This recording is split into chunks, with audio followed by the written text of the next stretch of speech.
We'll take a look at the annual WBA conference at Lambeau Field. We'll look at the behind the scenes of a UWW TV program and a studio interview with author Holly Wilson. All this and more on Wake Up Whitewater.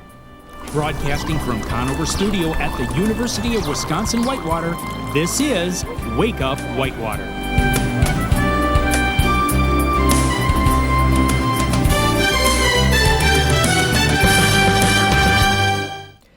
Good morning and welcome to another episode of Wake Up Whitewater. I'm Kayla C. alongside Alex Lindblom and Justice Brazelton, and our special guest, award-winning student journalist Edie Fernay.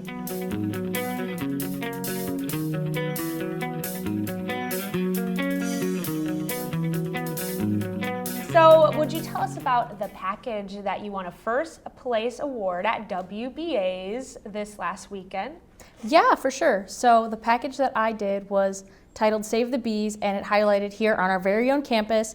We have a bee apiary that is about a year in the making, and I went out when they had originally done their first release of bees and met up with the man in charge, whose name is Daniel, and he is the most passionate human I've ever met when it comes to bees, and I was just super intrigued by his story when I found out, and I think that it was something that a lot of people don't know we have here on campus is a little bee yard by Wells and by the nature preserve there, and I wanted to shine a little light on it.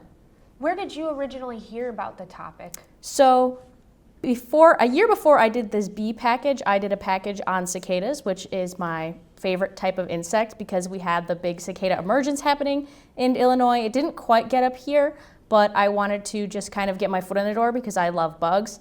So I got to speak with the entomology professor on campus, and I think just through that it kind of traveled around the TV station here that I was the guy who likes bugs. Mm-hmm. So my boss, Joe Mabey, actually was the one who told me that someone had reached out to him wondering if there could be press coverage for the bee release, and I was the first person to come to his mind, and thank goodness, because it was definitely a challenge. I know most people probably wouldn't have felt as comfortable as I was being there with thousands of bees. Yeah.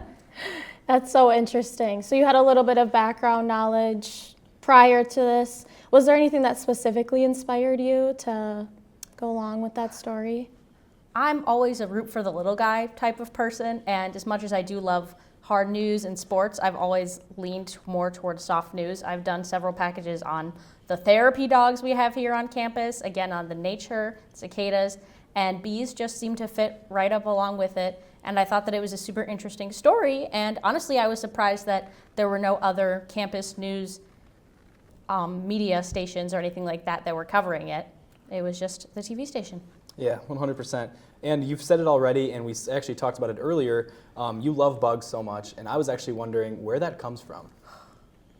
I think both of my parents probably have a little bit of love for bugs, definitely not as much as I do.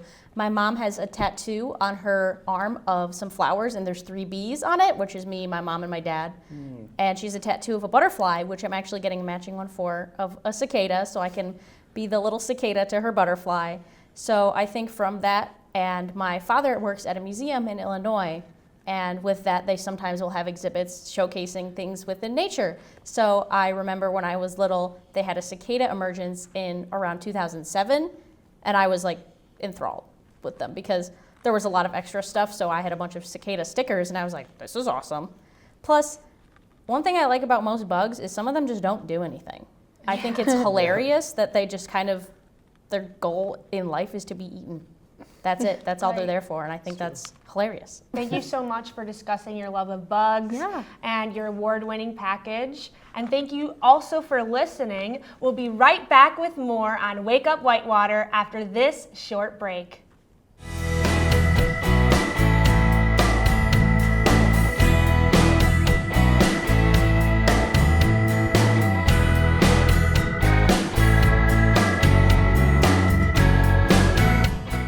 Love to show you what it's like to be a warhawk. Come on!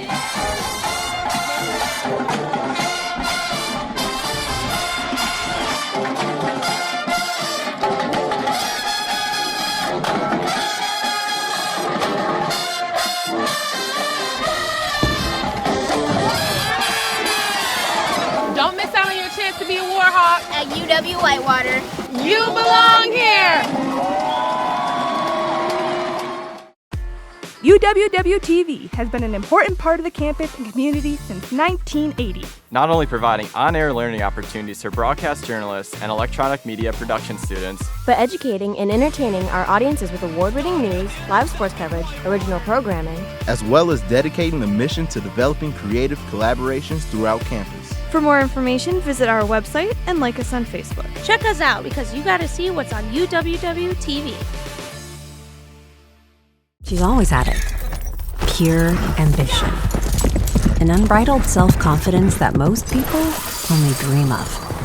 You see it driving her, empowering her, and in time, you see it fueling her future. Perhaps even helping her blaze a new trail. All she needs now is a way to make it happen. We are the Universities of Wisconsin. 13 universities. Unlimited opportunity.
I'm Peyton Walls, and this is your UWW-TV News Update.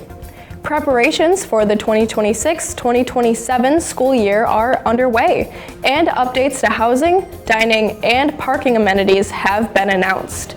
These changes include students are now able to select their housing and dining preferences, as well as indicate their interest in a parking permit within the housing reapplication process.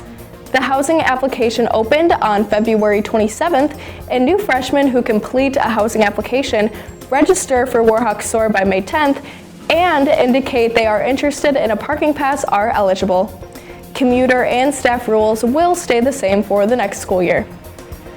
The international dinner hosted by the International Student Association is scheduled for this Friday, March 6th, in the Hamilton Room, located in the UC. The menu includes dishes from all over the world, and post-dinner events include a cultural showcase of songs, dancing, and music. While tickets are on sale, University Housing is currently giving away free tickets at Goodhue Hall to students who live in the residence halls. Simply show your Hawk card at the front desk to receive your ticket free of charge. And we'll have more news on UWW-TV right after this.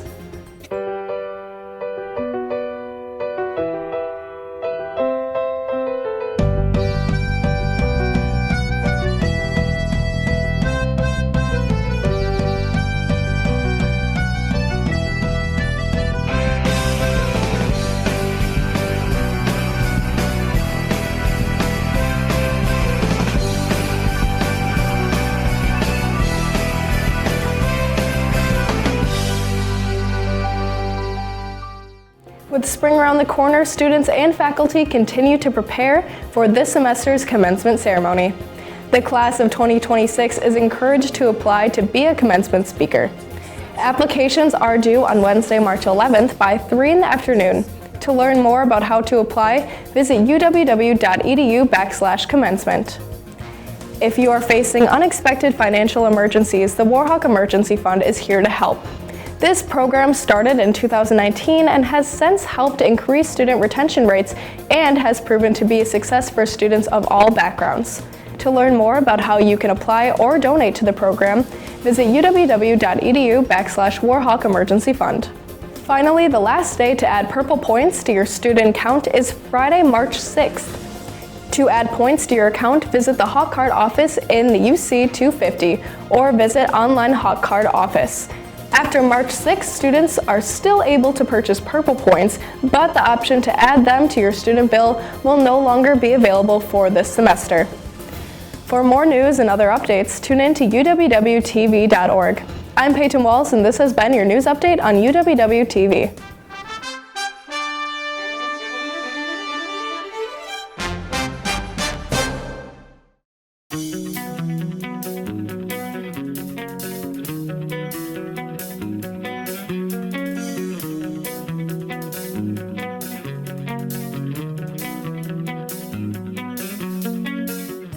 Aspiring broadcasters took center stage this weekend at Lambeau Field, but not for football. The Wisconsin Broadcasters Association hosted its annual student forum, giving student journalists, anchors, and media professionals a hands-on look at what it takes to make it in broadcasting.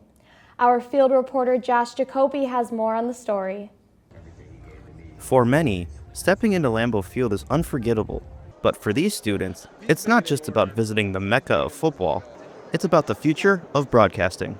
The 2026 Wisconsin Broadcasters Association Student Forum brought together professionals from across the state and students at the high school and college levels eager to break into the industry. For aspiring reporters, producers, and content creators, this wasn't just a conference, it was a classroom.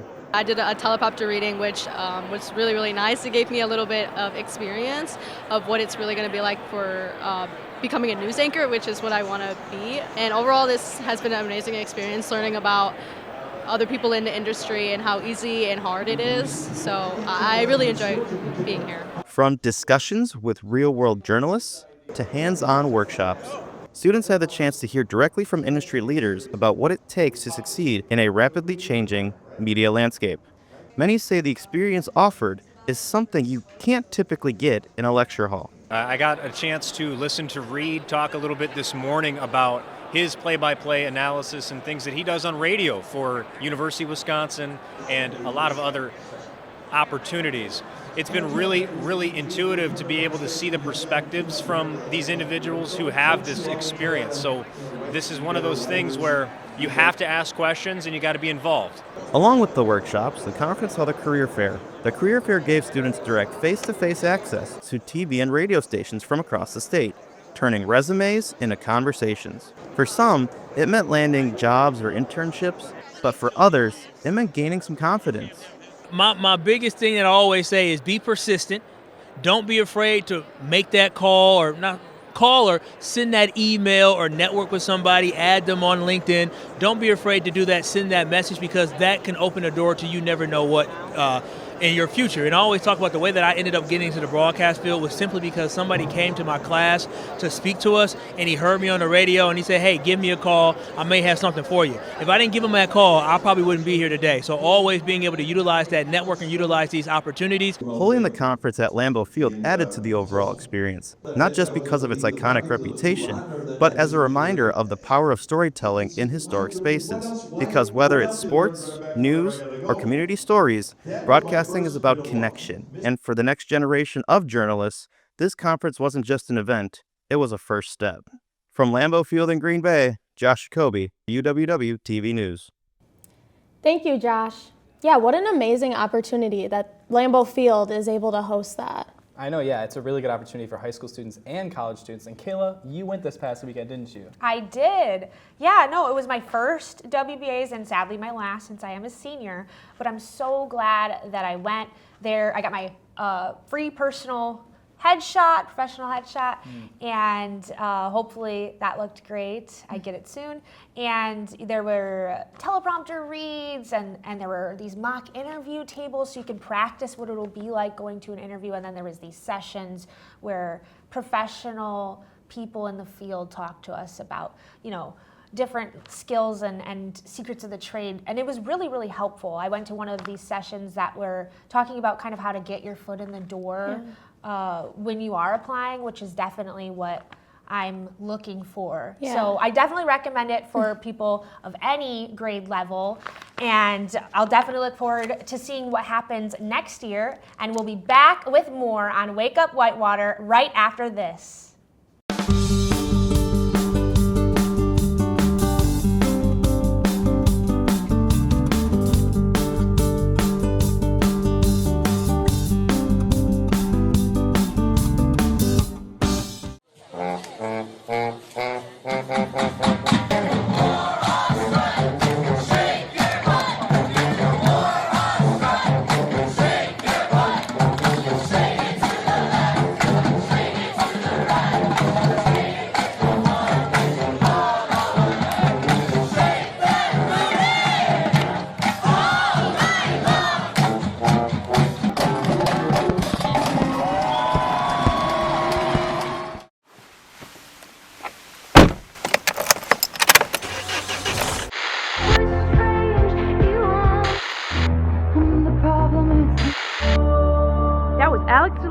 So we go here on 91.7 The Edge, your station for sports, news, and of course, music.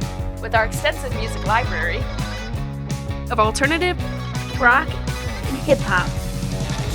All for you, all right here on 91.7 The Edge.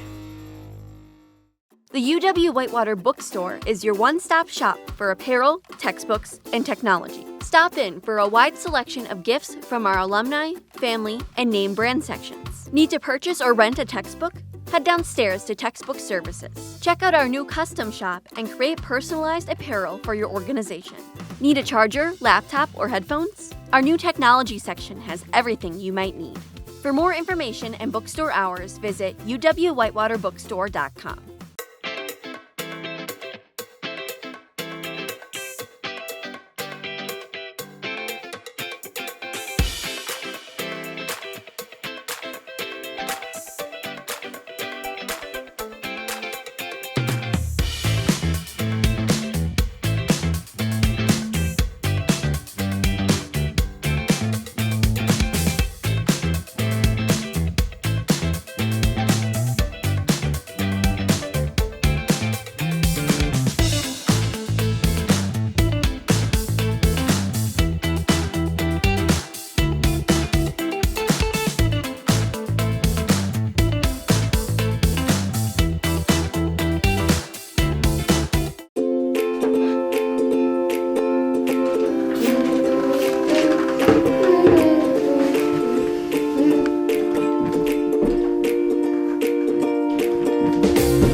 I am Sofia Nicolai. Alcohol and drug use is a legitimate reality in our high schools, universities, and our communities. It seems natural and common sense to know the difference between consumption in moderation versus excessive. A difference between social fun and social foolishness. The goal is to be smart about use, increase your awareness about your own use and how that impacts you. And really, how do we seek more of a harm reduction level of use, right? Yep, so definitely at a college campus, I'm not coming on saying don't use, even though I think maybe for some students it might not be a very helpful thing. It's for them to decide. They're adults, they're exploring their autonomy. So what does use look like for you that works, and when does it not work? And how do we sort of mediate that use? Too much would be where the use is causing a problem for the student, right? And that problem can show up in a variety of ways. It can be having to use more. those amounts of use are increasing. Consequences during use, right? Behavior that's out of character, injury to self or others, poor decision making, and then certainly some effects afterwards, right? Such as not going to class, not meeting responsibilities, having tremendous physical effects, as well as mental health effects. So that is kind of what is going to show up when use is too much. If you know someone who has a substance abuse issue, there is plenty you can do to assist, even save their life. It's important to ask someone how they're doing, sort of like create the space to kind of have a genuine conversation, share with them what you're seeing, maybe your worries about them, and ask them if they'd like some support and maybe finding out if there's more going on here, right? Would they be interested in talking to someone at UHCS? Would they be interested in talking to someone in their life about it, maybe, to kind of figure out where to go from here. There are a number of recovery resources and intervention options, including rehab programs, consulting their doctor, or reaching out to a trusted family member. Let's make a healthier world. I am Sofia Nicolai.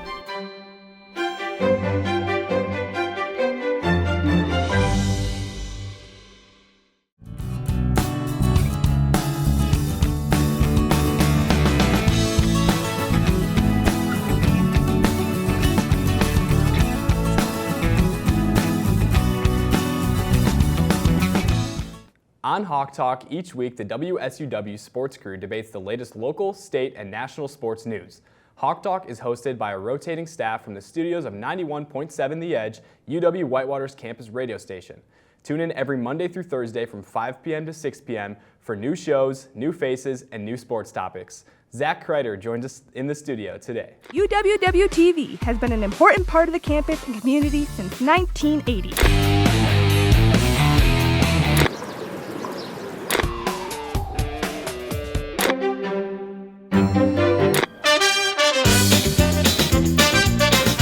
Welcome to Roomies!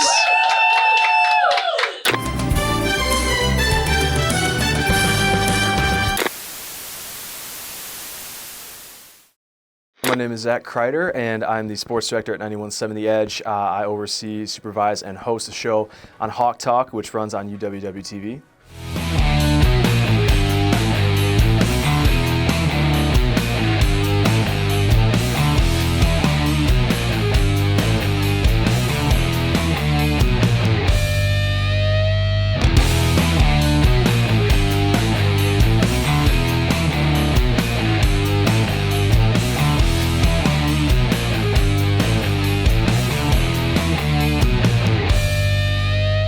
The sports talk show covers a lot of professional sports, NFL, NBA, MLB. We also cover Warhawk sports as well. I like to kind of compare it to the Pat McAfee show on ESPN. A lot of times I also say it's kind of like in high school, just a bunch of buddies sitting around the table talking about sports. It's a great time. How do you fumble that? That's an insane trio right there. Injury? We only play like 8 games, all 3 of them together. Yeah, a lot of it's chemistry, a lot of it's injuries, but Giannis kind of took care of business, let's be honest. I mean, that was a great series from the Greek Freak. Well, I was a co-host a couple years ago. A lot of people before me showed the right way to do it, showed how fun it could be. And then when I took over, I thought it was a great opportunity. Thankfully, the former sports director before me, Chris Pittner, gave me the opportunity to. And I mean, ever since, it's just been an incredible experience. Always looking to improve, get better, and it's just a lot of fun. We spice up the studio a lot, as many people can see if they have been watching it. I think we've improved a lot in terms of the engagement and just the quality of content as well. And like I said, always looking to improve, always looking to get better, and just make it the best show it could possibly be. I think, well, obviously, aside from talking about sports, which is just one of my most favorite things in the world, I would say the connections that I made. Most of my good friends that I have right now, I've met through Hawk Talk, whether that be when I was co-hosting or currently am now hosting. Just met so many great people that I think might end up being lifelong friends, and just people that make connections with, going into the real world, I think could really benefit me and everyone else. Hi, Zach. Welcome to the show. It really means a lot to us for you to be here. So starting off first, though, what inspired you to produce a sports-themed show? Well, Alex, I've always been a sports guy ever since I was little. That's pretty much, I'm not going to say all I've known, but it's what I've known for a long time. Just love sports, love talking about it. I think sports are just a really great way for people to meet people. Just the passion we see in sports, I think, is great. And like I said, I just love talking about it. I talk about it all the time with my friends, so might as well have a professional spot where I can do it. Exactly. Now, like Hawk Talk itself, I was on Hawk Talk when it was actually produced by somebody else, like before you, Chris Pittner. I want to know what you've changed from when Chris Pittner was the lead of it and then what you're doing now. Well, we've actually changed a lot, specifically on the TV side. Of course, we mainly broadcast on 91.7 The Edge over the radio, but specifically for TV, we've changed a lot. We've changed the set. We've added signs, for the Instagram. We've also added name tags, just little things to kind of spice it up on the TV side. It was a little bit bland before.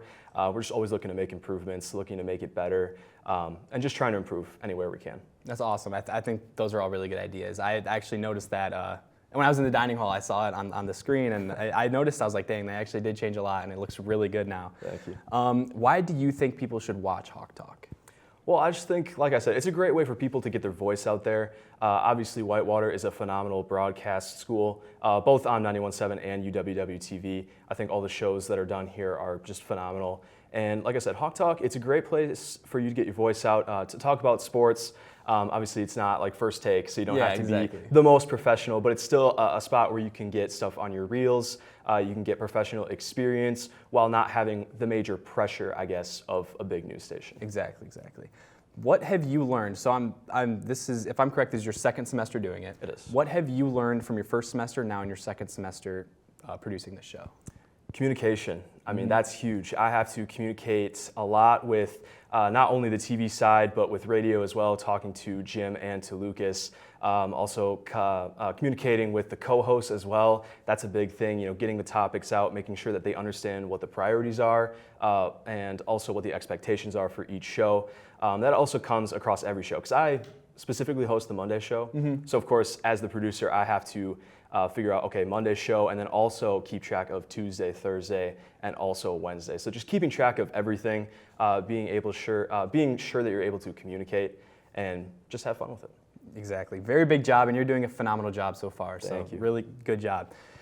Thank you so much for joining me, though. I really appreciate you coming on and talking with me today. But that is unfortunately all the time we have. We'll be right back with more on Wake Up Whitewater. But first, here's our weekend weather update.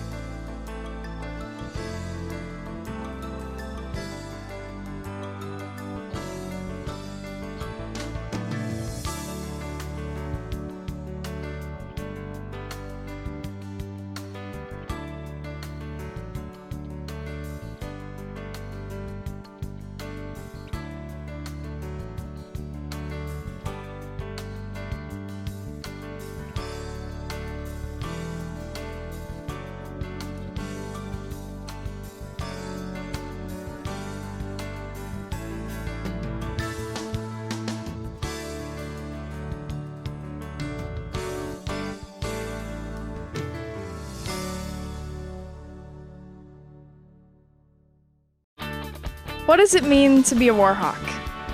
It means allowing myself to dream big and think outside the box. Pushing the limits of what I think is possible. Seeing ideas through from start to finish. Collaborating with professors and peers. And seizing opportunities in the community to put my knowledge to use. I'm studying abroad, learning another language, and listening to the stories of others. I'm making lifelong friends and fearlessly sharing my gifts with the world. As a Warhawk, I stay balanced, take great care of myself, and get out of my comfort zone. I refuse to let the past determine my future. And I'm taking confident steps in the direction of my dreams. Sometimes it doesn't make sense. And other times it couldn't be more exciting. But I will keep my goals in mind and never quit. Because that's the Warhawk way.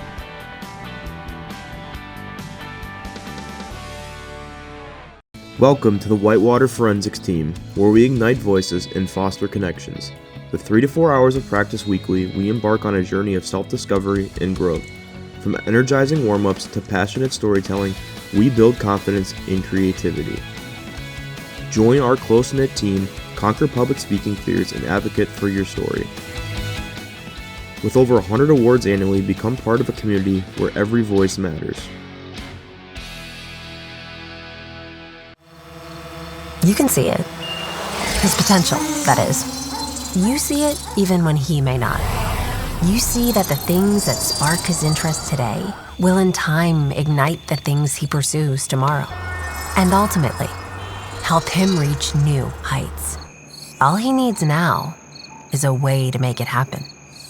We are the Universities of Wisconsin. 13 universities, unlimited opportunity.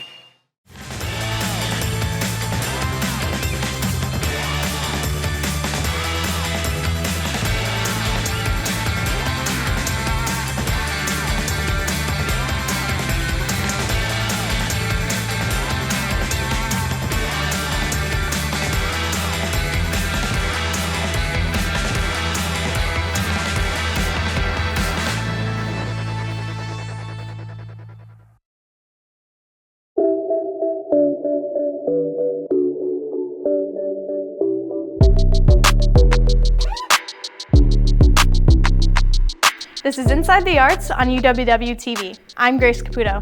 The Department of Theater and Dance presents Dancescapes 26. This production, under the artistic direction of Amy Slater, includes a variety of original dance pieces choreographed by students, faculty, and a special guest artist. You don't want to miss this captivating performance. Dancescapes 26 will run from Saturday, March 14th through Thursday, March 18th in the Barnett Theater.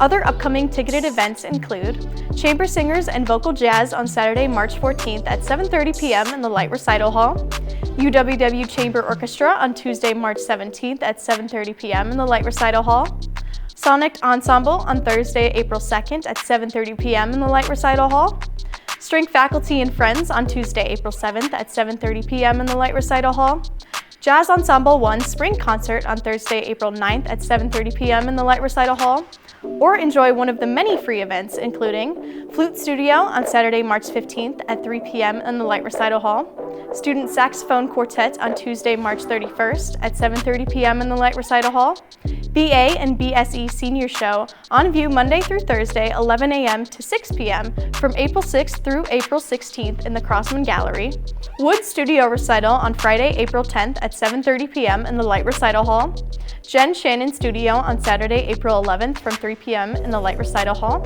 Saxophone Studio Concert on Saturday, April 11th at 5 p.m. and 7:30 p.m. in the Light Recital Hall.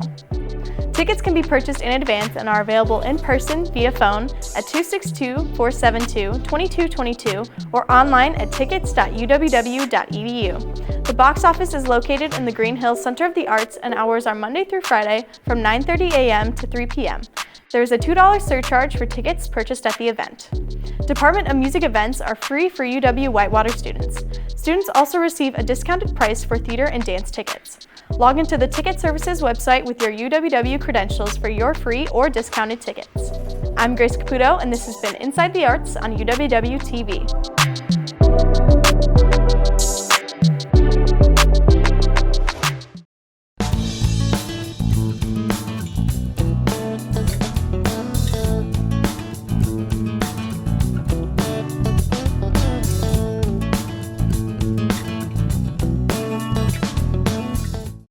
Have you heard of UROC? We're part of Whitewater and our own thing. Come on, we'll show you. I learned how to be a college student here, and now I'm headed off to Madison to study global health, and I know I'm ready. People like me who aren't a fan of big crowds would really like UROC because it's welcoming and it's laid back. My advisor helped me figure out my schedule, organize my time, fill out my FAFSA, and figure out what classes I liked and how to turn that into a major. And if I had to do it again, I would choose UROC. You ready to rock? You belong here.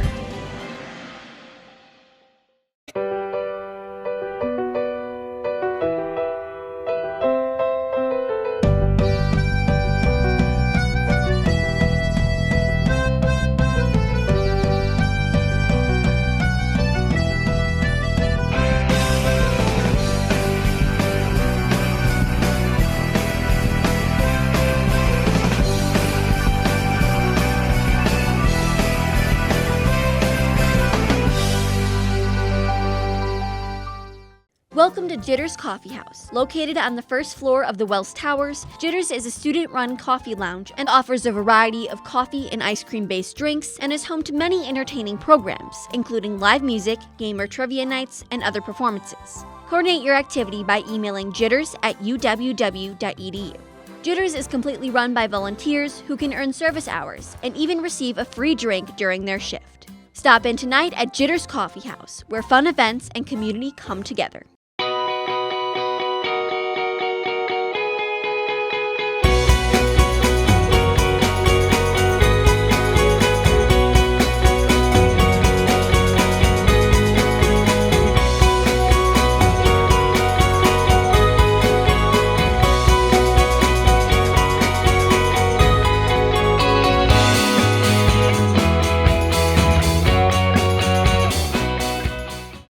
Welcome to This Week in Wisconsin History. This week, we'll be covering the catastrophic 1904 fire that gutted Wisconsin's third state capital. On February 27, 1904, around 2:30 a.m., a night watchman discovered a small fire burning in a second-floor cloakroom of the West Wing. It appeared that the flame from a gas jet used for late-night lighting had ignited the freshly varnished ceiling of the closet. After numerous unsuccessful attempts to extinguish the blaze, the watchman sounded the alarm. The Capitol's highly advanced sprinkler system, combined with the swift arrival of Madison's firefighting force, should have been more than enough to contain the flames. However, the water reservoir intended for that exact purpose had just been recently drained, resulting in a critical lack of water pressure and time needed to prevent the fire from rapidly spreading out of control. Milwaukee and Janesville's fire departments were dispatched for help, but discovered both of their water supplies had frozen on the way to the scene in the 16-degree weather. Around 4 a.m., Governor Robert La Follette was awoken and alerted to the nearby inferno beginning to envelop the Capitol. La Follette immediately rushed to the scene and ran straight into the building, leading the effort of local volunteers saving furniture, documents, paintings, and books from the encroaching flames. UW students were specifically credited with saving the Capitol's extensive law library, achieved by tossing books out of windows and organizing them in the snowbanks. After running in and out of the burning building for 3 hours, wading through ankle-deep water and slush, a drenched La Follette was eventually dragged from the scene by a local doctor in order to go home. But, true to his name, Fighting Bob was back within the hour, wearing dry clothes and taking charge of the rescue effort once again. Firefighters continued to battle the inferno for over 18 hours. By the time the flames were extinguished, only the north wing and parts of the south wing and rotunda remained intact. The total damage was estimated at nearly $1 million, including losses of all records from the Spanish-American and Civil Wars, as well as the stuffed remains of Wisconsin's famous Civil War eagle, Old Abe.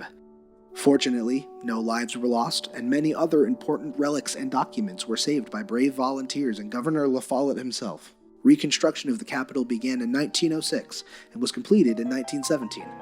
That same Capitol building remains standing today, more than 100 years later. And that's what happened this week in Wisconsin history.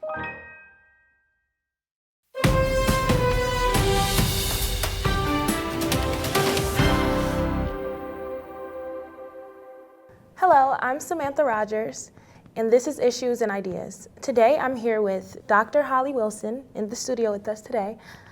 Holly, thank you for being here this morning. Thanks. So, you have a novel called Kitten Tits. Tell me about your novel. So the novel is about a 10-year-old girl named Molly who runs away from this sort of Quaker residential facility where she's living. So anyway, she runs away to Chicago, where the 1992 World's Fair is taking place. And so she gets involved with all kinds of things once she's at the fair. And the whole plot sort of centers around her attempting to have this like New Year's Eve seance in which she wants to contact the spirit of her dead mother. What inspired you?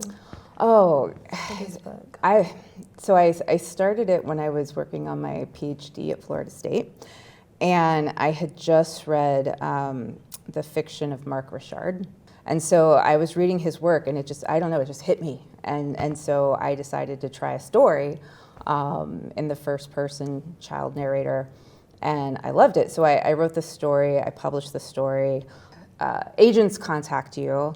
They only want to publish a novel. They don't want a collection of stories because they can't make money off of that. So I told them all, like, yes, I'm working on a novel, and this is it. This is part of the novel I'm working on. And so it's part of why it's so maximalist is because, you know, I worked on it about 14, 15 years. Wow. And so that's such a long time. It marinates and you get new ideas. And my tendency is to just, I've always struggled with plot. And so I decided that maybe I should just try leaning into it. So more plot, more characters, more weird, you know, so it all just kind of tumbled in. I've always been a fiction writer, and in grad school, I had to take a nonfiction class, a creative nonfiction class. And it was so difficult because I kept wanting to lie. I kept wanting to fabricate. I wanted to make the story better. I think some people are maybe just better at expressing truth via making things up, right? Than if I were to tell you the actual literal truth, it wouldn't convey the same thing. What inspired you to become an author and want to share these stories with other people? So I've wanted to be a writer since I was in third grade. In third grade, I decided I wanted to be a novelist. And because I loved reading. I loved reading more than anything. And I remember I would read a novel, you know, like a third grade kid, you know, novel, whatever. And I would think like, oh, I love this, but I also felt like, I could do that. I think I could do it. And so one of the characters in the book she's really mean. She's really cruel, abusive to the main character, and refers to her in various ways, but she often will call her Kitten Tits. And so as a joke in the email, my little list of names, I said, why don't we just call it Kitten Tits? Ha ha, LOL. You know, I wasn't serious. And then when we had the meeting, my agent was like, okay, there's only one title we're gonna use. I'm like, what? We're gonna call it Kitten Tits. Oh. And I was like, oh my God. And so I had to call my mom after, you know, like once the book sold, I had to call my mother and say, the book sold and it's called Kitten Tits. For your students that might want to get into creative writing or just think about writing a novel, what advice would you give to them? So I would say the most important thing is to get rid of perfectionism, right? Which is really hard. It's probably why mine took so long. Actually sitting down, getting your butt in the chair, that's your number one priority, and then let the results unfold. But don't focus on the result. Like, don't focus on like, oh, I want a novel and I want it to be published and all that. That's not gonna get you there. You have to focus on like, today did I sit down and write 500 words? Okay, good. You have to love the process. You have to come to love it. You also have to come to love rejection, because you're gonna get so much rejection. Like I tell my students, I've been rejected probably 1,000 times. The people who succeed are the people who just persevere and keep going and don't let rejection bother them. I like it now. Like when I get a rejection, it means that I'm taking part in the process, right? If I'm not sending out, then I'm not getting rejected. So get comfortable with rejection. Release all outcomes. Yes, don't worry about unattached from outcomes. Okay, and let go of perfectionism. Yep, absolutely. Because the only way you'll actually do anything good is if you feel comfortable doing whatever, experimenting, trying stuff, right? It's the sort of inhibition that gets in the way of actual success. But you have to be there every day for the good stuff to show up. Okay. Well, unfortunately, that's all the time we have today. Thank you for coming to Issues and Ideas and speaking about your book. This was Wake Up Whitewater, and we'll be right back after this short break. Thank you.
Welcome to the show. Josh, let's take a look at some highlights from this last game here. What a performance by the UWW-TV staff in this one. Absolutely. Look at this clip. Bree is going to signal for Ryan to cut to camera 2, but instead Ryan's going to cut to 3, and that's where things might take a turn. But hold on a second here. Just when you think it's over, Bree makes the split-second decision and reaches over Ryan to cut to camera 2 herself. And the truck goes wild. Once again, the UWW-TV staff delivers. We can see it. His relentless determination. A fiery tenacity that can't be taught. We see that what he's passionate about today will steer him toward what he studies tomorrow and ultimately fuel his future career. And all he needs now is to find the right college. Welcome to the Universities of Wisconsin. 13 universities, unlimited opportunity.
To show you what it's like to be a warhawk. Come on!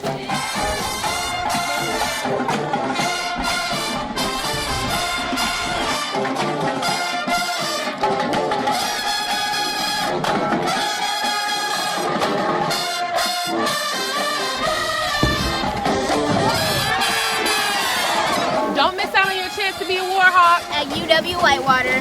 You belong here! The Royal Purple, the best place for all the latest news around the community and campus of UW Whitewater.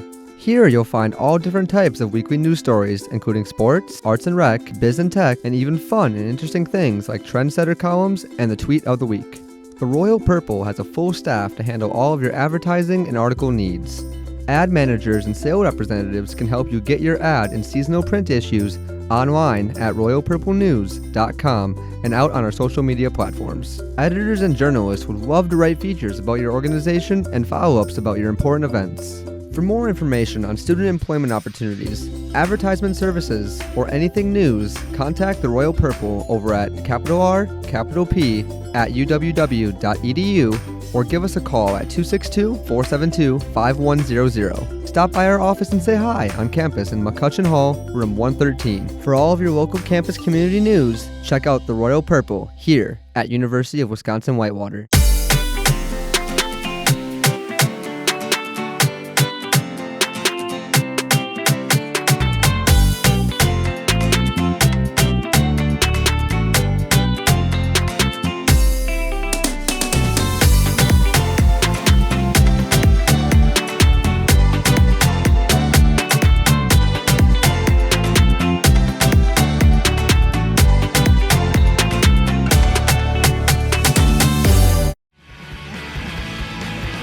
Here at UW Whitewater Intramural Sports, we have a motto: a sport for everyone and everyone in a sport.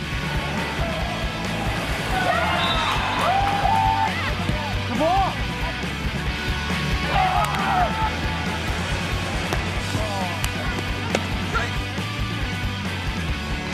Stepped it anyways.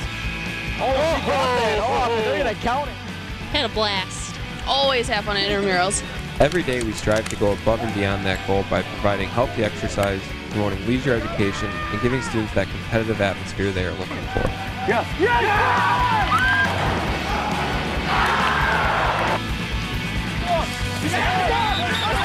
It's exciting. Brings me back to those high school days with Friday Night Lights. With our 25 different intramural sports offered, we guarantee that we have a sport for you. Go to our website and find your sport today.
I'm Chase Keller, and this is your UWW-TV Sports Update.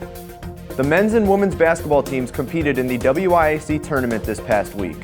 The women's team opened the tournament with a 67-61 win over UW Stevens Point on Monday, before falling to UW La Crosse 77-54 in the second round on Wednesday.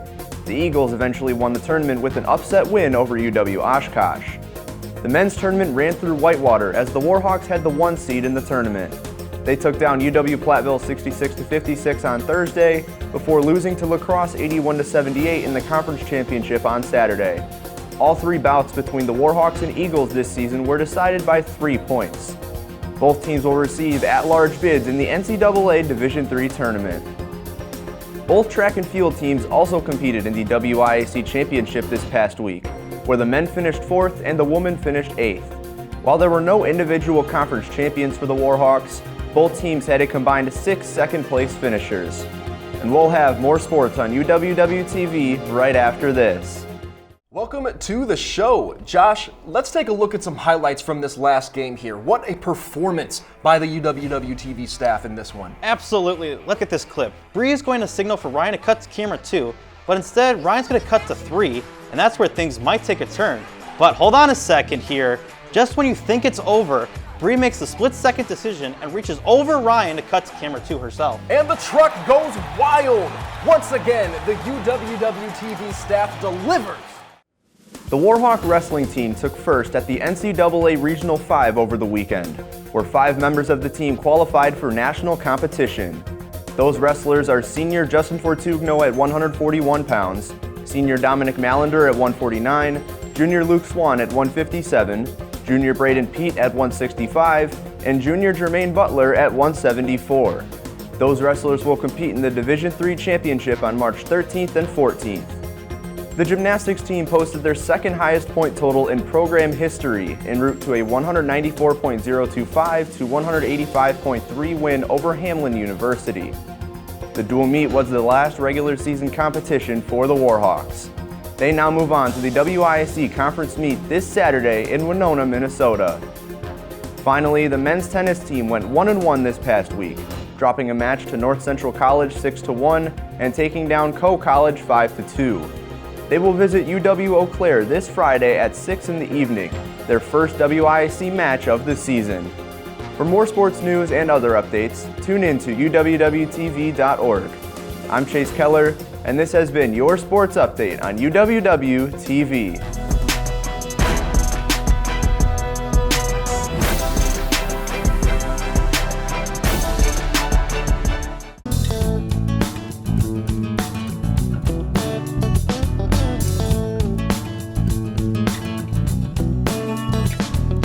Welcome back to Wake Up Whitewater. It's the first week of March. Daylight savings is coming up. How are we feeling? Yeah, we're bringing forward the clocks. I think it's this weekend. So make sure if you got anything important going on, you make sure your clock is set to the right time, because that's never good. Daylight savings is always weird. Yeah. I actually not recently, but this past semester.